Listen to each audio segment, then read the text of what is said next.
विद्यार्थी मित्रांनो, काल आपण बघितलं पार्ट्स ऑफ स्पीच मधील चौथा प्रकार ऍडजेक्टिव्ह म्हणजेच विशेषण. आज पाचवा प्रकार बघणार आहोत, तो म्हणजे ऍडव्हर्ब क्रियाविशेषण. त्याची व्याख्या अशी आहे: the words which tell something about the verb is called adverb. क्रियेबद्दल विशेष माहिती सांगणाऱ्या शब्दाला विशेष माहिती सांगणाऱ्या शब्दाला क्रियाविशेषण असे म्हणतात. तर या क्रियाविशेषणचे कोणकोणते प्रकार आहेत? Types of adverb. Number 1, adverb of time. Second, adverb of place. Third, adverb of reason. Fourth, adverb of frequency. 5, adverb of manner. 6, adverb of quantity. 7, interrogative adverb. 8, adverbs of affirmation and negation. पाहूया प्रत्येक प्रकाराची व्यवस्थितपणे माहिती बघूया. पहिला प्रकार आहे adverb of time म्हणजेच कालवाचक क्रियाविशेषण. त्याचे उदाहरण असे सांगता येतील: today, daily, yesterday, tomorrow, always, still, now, soon, presently, early, since, immediately. म्हणजे असे कालवाचक क्रियाविशेषणांची उदाहरणं आपल्याला सांगता येतील. दुसरा आहे ऍडव्हर्ब ऑफ प्लेस म्हणजे स्थलवाचक क्रियाविशेषण. म्हणजे बघा, स्थलवाचक म्हणजे ठिकाण. Here, there, near, in, out, inside, outside, up, down, above, below, ahead, hence, backward या पद्धतीने आपल्याला स्थलवाचक क्रियाविशेषणाची उदाहरणं सांगता येतील. तिसरा प्रकार आहे ऍडव्हर्ब ऑफ रिझन म्हणजे कारणदर्शक क्रियाविशेषण. त्यामध्ये काय काय सांगता येते बघा: कारण, as, since, because, therefore, for, consequently, purposely या पद्धतीने आपल्याला उदाहरणं सांगता येतील. चौथ्या प्रकाराकडे येतोय. चौथा प्रकार ऍडव्हर्ब ऑफ फ्रिक्वेन्सी म्हणजे संख्यावाचक क्रियाविशेषण. आता संख्यावाचक बघा: once, twice, often, always, sometimes, never असं संख्यावाचक आपल्याला क्रियाविशेषण सांगता येतं. पाचवा प्रकार आहे ऍडव्हर्ब ऑफ मॅनर म्हणजे रीतिवाचक क्रियाविशेषण. बघा: slowly, sweetly, quickly, probably, badly, fast या पद्धतीने आपल्याला रीतिवाचक क्रियाविशेषणांची उदाहरणं सांगता येतात. सहावा प्रकार आहे ऍडव्हर्ब ऑफ क्वांटिटी म्हणजे परिणामवाचक क्रियाविशेषण. परिणामवाचक बघा: very, almost, any, quite, highly, much, as, little, rather, enough, hardly, entirely etcetera या पद्धतीने आपल्याला उदाहरणं सांगता येतील. सातवा प्रकाराकडे येतोय. सातवा प्रकार आहे इंट्रोगेटिव्ह ऍडव्हर्ब म्हणजे प्रश्नार्थक क्रियाविशेषण. म्हणजे WH वर सुरू होणारे आपल्याला उदाहरण सांगता येतात. प्रश्नार्थ बघा: what, why, when, where, how, how many, how much या पद्धतीने आपल्याला प्रश्नार्थक क्रियाविशेषणांची उदाहरणं सांगता येतात. आठवा आणि शेवटचा प्रकार आहे बघा adverb of affirmation and negation म्हणजे बघा निश्चयात्मक क्रियाविशेषण. बघा त्यामध्ये आपण थोडेसे डिस्ट्रीब्यूट करतोय: अफर्मेटिव्ह आणि निगेटिव्ह. अफर्मेटिव्ह म्हणजे होकारार्थी, निगेटिव्ह म्हणजे नकारार्थी. होकारार्थी मध्ये बघा: surely, certainly, yes, definitely, indeed. आणि निगेटिव्ह म्हणजे नकारार्थी. बघा: no, not, none, never, nothing, not at all. अशा पद्धतीने आज आपण बघितलेले ऍडव्हर्ब आणि ऍडव्हर्बचे प्रकार. धन्यवाद.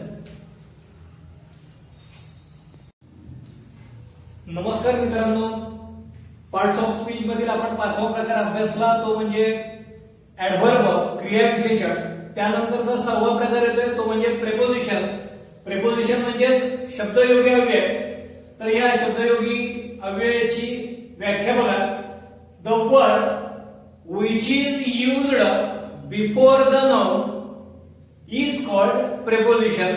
म्हणजेच बघा मराठीमध्ये नामाच्या किंवा सर्वनामाच्या पूर्वी व त्याच्या दुसऱ्या वाक्यातील संबंध येणाऱ्या शब्दापूर्वी जो शब्द येतो त्याला प्रेपोजिशन म्हणजेच शब्दयोगी अव्यय असे म्हणतात. तर या प्रेपोजिशनचे 3 प्रकार आहेत. ते म्हणजे सिंपल प्रेपोजिशन, कंपाऊंड प्रेपोजिशन आणि कॉम्प्लेक्स प्रेपोजिशन. सिंपल प्रेपोजिशन म्हणजे काय, तर सिंपल प्रेपोजिशन म्हणजे केवळ शब्दयोगी अव्यय. आता या केवळ शब्दयोगी अव्ययामध्ये काय येतं बघा. एक्झाम्पल्स अशा पद्धतीने येतील.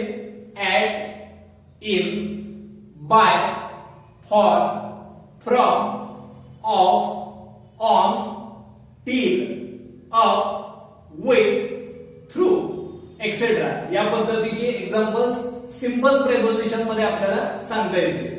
दुसरा प्रकार आहे कंपाऊंड प्रेपोजिशन. कंपाऊंड प्रेपोजिशन म्हणजे संयुक्त शब्दयोगी अव्यय. त्यामध्ये बघा above, across, among, about, around, ago, before, below, behind, inside, within, without यांसारख्या शब्दांचा वापर करता येतो. त्याच पद्धतीनं तिसरा आणि शेवटचा प्रकार आहे कॉम्प्लेक्स प्रेपोजिशन म्हणजेच मिश्र शब्दयोगी अव्यय. त्यामध्ये बघा काय सांगता येतील. उदाहरण according to, because of, along with, in according of, in case of, in front of, in spite of अशा पद्धतीनं प्रेपोजिशन आणि या प्रेपोजिशनचे असणारे प्रकार याचा आपण अभ्यास केला. आता 7वा प्रकाराकडे जाऊया. पार्ट्स ऑफ स्पीच मधील 7वा प्रकार आहे तो म्हणजे कंजंक्शन म्हणजेच उभयान्वयी अव्यय. बघा या उभयान्वयी अव्ययाची असणारी definition. The words which joins together two different words oblique sentences having equal status is called conjunctions. म्हणजे बघा दोन समान दर्जाची असणारी शब्द किंवा वाक्ये ज्या शब्दांनी एकत्र जोडली जातात त्याला उभयान्वयी अव्यय असे म्हणतात. या उभयान्वयी अव्ययांचे असणारे प्रकार ते म्हणजे 2च आहेत.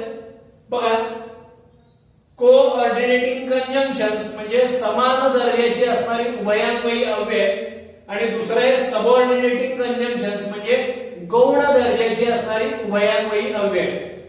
पण कोऑर्डिनेटिंग कंजंक्शन्स मध्ये आपल्याला उदाहरण अशा पद्धतीने सांगता येतात. जोडणारी समान दर्जाची उभयान्वयी अव्यय. पहा and as well as both dash dash and not only dash dash but also either dash dash or neither dash dash nor otherwise etc.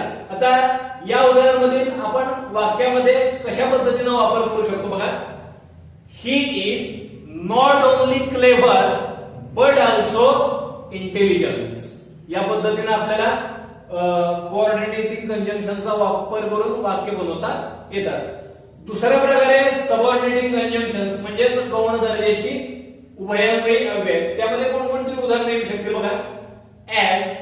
as soon as, no sooner dash dash than, hardly dash dash well किंवा scarcely dash dash well, so dash dash that, when, while, if dash dash not, unless, since, though, although, so that, in order that, because आणि नुसतं that या पद्धतीने आपल्याला उदाहरण coordinating subordinating कंजंक्शनची सांगता येतील. आता या सबऑर्डिनेटिंग कंजंक्शनची असणारे उदाहरण वाक्यामध्ये कसं ते जोडलं जातं पहा. आपण एक उदाहरण म्हणून घेऊया. No sooner did the teacher entered the class then all students stood up. बघा पुन्हा एकदा एक्झाम्पल सांगतोय. No sooner did the teacher enter the class then all student stood up. अशा पद्धतीने आपण प्रेपोजिशन आणि कंजंक्शन बघितलेलं आहे. आणि शेवटचा प्रकार बघणार आहोत तो म्हणजे इंटरजेक्शन. तो अशा पद्धतीने येतो. आठवा प्रकार आहे इंटरजेक्शन म्हणजेच केवळ प्रयोगी अव्यय. त्याची डेफिनेशन या पद्धतीने आपल्याला सांगता येईल. The word that express and emotions or some sudden feelings are called interjection. म्हणजे बघा बोलणाऱ्या व्यक्तीच्या मनातील तीव्र किंवा आकस्मिक भावना व्यक्त करण्यासाठी जो शब्द वापरण्यात येतो त्याला म्हणतात केवळ प्रयोगी अव्यय. बघा असे कोणकोणते शब्द आहेत की त्यामधून आपल्याला भावना व्यक्त करता येतात. पहिल्यांदा आनंद व्यक्त करण्यासाठी हुर्रा, आहा या पद्धतीने आपण शब्द वापरतो. दुसरं दुःख व्यक्त करण्यासाठी आलास, अरे रे या पद्धतीने आपण शब्द वापरतो. त्यानंतर आश्चर्य व्यक्त करण्यासाठी ओ, व्हॉट, हा या पद्धतीने आपण शब्द वापरतो. उत्साह व्यक्त करण्यासाठी ब्राहो या पद्धतीने शब्द वापरतो. आणि संबोधनवाचक शब्द वापरतो तो म्हणजे हॅलो, हाय या पद्धतीचे उदाहरण आपल्याला या केवळ प्रयोगी अव्ययामध्ये सांगता येईल. कुठले कुठले बघा हुर्रा, आहा, आलास, ओ, व्हॉट, हा, ब्रावो, हॅलो, हाय. तर मित्रांनो आपण पार्ट्स ऑफ स्पीच मध्ये कोणकोणते प्रकार बघितले बघा.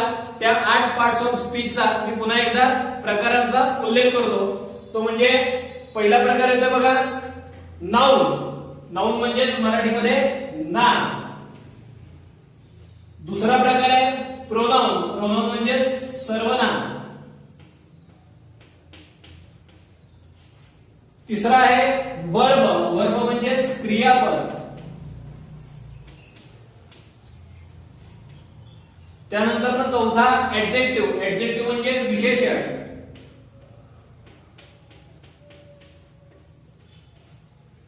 पाचवा ऍडवर्ब. ऍडवर्ब म्हणजे क्रिया विशेषण.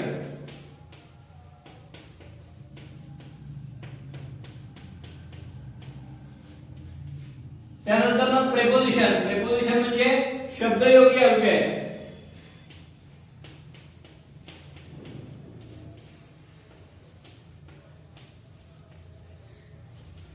त्यानंतर कंजंक्शन. कंजंक्शन म्हणजे वयान्वयी अव्यय.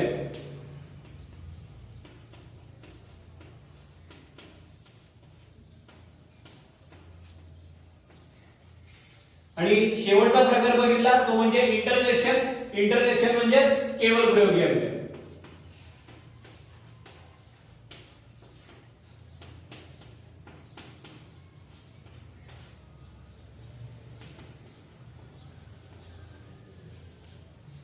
ठीक आहे.